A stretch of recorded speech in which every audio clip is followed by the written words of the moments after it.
সানা প্রত্যেক নামাজের শুরুতে ফরজ, ওয়াজিব, সুন্নত, নফল এমনকি জানাজার নামাজ প্রত্যেক নামাজের শুরুতেই যে দোয়াটি পড়তে হয় সেটা হলো সানা। চলুন আমরা সানা বিশুদ্ধভাবে পড়া শিখি এবং মুখস্থ করি। সুবহানাকাল্লাহুম্মা, পড়েন আমার সাথে সাথে।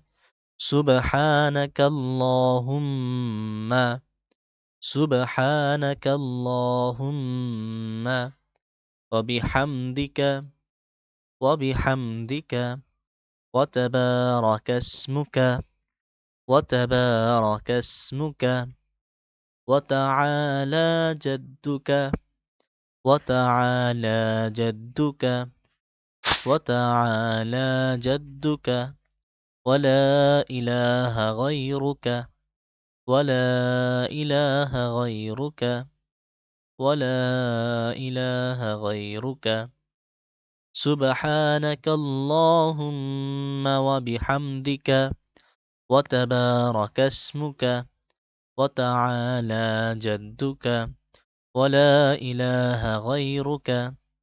আরেকবার লাস্ট। সুবহানাক আল্লাহুম্মা ওয়া বিহামদিকা ওয়া তাবারাকা ইসমুকা ওয়া তাআলা জাদ্দুকা ওয়া লা ইলাহা গায়রুকা।